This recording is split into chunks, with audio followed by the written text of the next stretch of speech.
பல் போனால் சொல் போச்சுன்னு சொல்லுவாங்க பெரியவங்க. என்னை பொறுத்த வரைக்கும் பல் போச்சுன்னா எல்லாமே போச்சுன்னு தான் சொல்ல முடியும். உடம்பு கெட்டு போகிறதுக்கான முதல் காரணம் நம்ம சாப்பிட்ற சாப்பாட்டில் இருந்தால், அதாவது நம்ம பல்லு போச்சு அப்படின்னா நம்ம ஹெல்த்தும் பாதிக்க ஆரம்பிக்குதுன்னு அர்த்தம். ஜீரண சக்தி ஆரம்பிக்கிறது நம்ம பல்லு மென்று சாப்பிட்றது வாயிலிருந்து தான் ஆரம்பிக்குது. ஒன்று. டைம்ஸ் ஆஃப் இந்தியா சமயம் தமிழ் நேயர்களுக்கு வணக்கம். நான் பல் மருத்துவர் டாக்டர் பிரபு டென்டல் கிளினிக் ஆர்எஸ்புரம் கோயம்புத்தூர்லேருந்து. பல் போனால் சொல் போச்சுன்னு சொல்லுவாங்க பெரியவங்க. என்னை பொறுத்த வரைக்கும் பல் போச்சுன்னா எல்லாமே போச்சுன்னு தான் சொல்ல முடியும். உடல்நிலைங்கிறது நம்ம உடம்போட ஒவ்வொரு பார்ட்டும் கரெக்டாக வேலை செஞ்சதுன்னா மட்டும்தான் நம்ம ஹெல்த்தியாக இருக்கிறோன்னு சொல்ல முடியும். உடம்பு கெட்டு போகிறதுக்கான முதல் காரணம் நம்ம சாப்பிட்ற சாப்பாட்டில் இருந்தால், அதாவது நம்ம பல்லு போச்சு அப்படின்னா நம்ம ஹெல்த்தும் பாதிக்க ஆரம்பிக்குதுன்னு அர்த்தம்.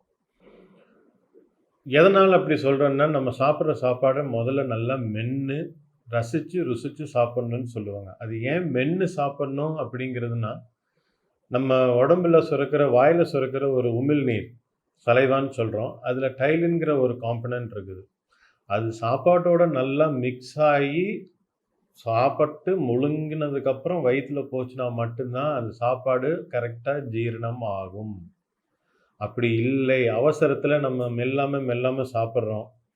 வயசானவங்க பார்த்திங்கன்னா பல் இருக்காது, சாப்பாட்டை கையில் நல்லா பிசைஞ்சிட்டு இல்லை மிக்சியில் அடித்து டக்குன்னு குடிச்சுக்குவாங்க.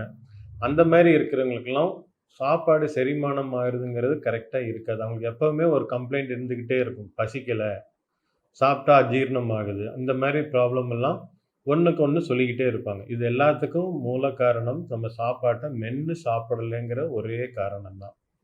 சாப்பாட்டு ஜீரண சக்தி ஆரம்பிக்கிறது நம்ம பல்லு மென்று சாப்பிட்றது வாயிலிருந்து தான் ஆரம்பிக்குது. ஒன்று. ரெண்டாவது, நம்ம பல்லு ஏன் நம்மளுக்கு முக்கியம்? இயற்கை நம்மளுக்கு எல்லாமே ஒவ்வொன்று தான் கொடுத்துருக்காரு. பல்லு மட்டும் ஏன் 32 கொடுத்துருக்குறாரு? அத்தனை பல்லுக்கு என்ன அவசியம்?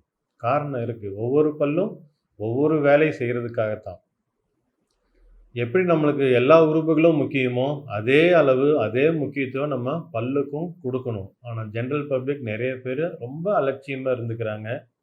அதனால் வர விளைவுகளை அவங்க ஃப்யூச்சரில் சந்திக்கிறாங்க. அப்போ எல்லாமே போனதுக்கப்புறம் பல்லை காப்பாற்றுங்கன்னு நிற்கும் போது டாக்டர் தான் என்ன பண்ண முடியும்? ஸோ நீங்கள் இதெல்லாம் பார்த்துக்கலாம். பல்லுங்கிறது ரொம்ப பெரிய கஷ்டமான விஷயம் இல்லைங்க.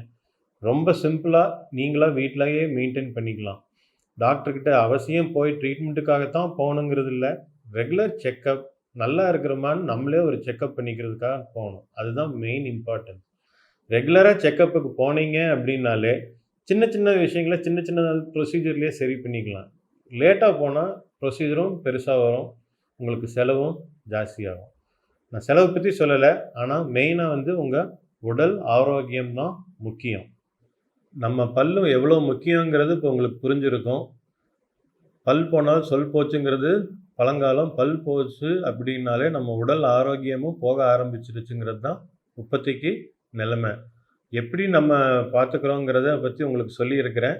இனிமேல் நீங்கள் உங்கள் பல்லை நல்லா மெயின்டைன் பண்ணி காப்பாற்றிக்கோங்க.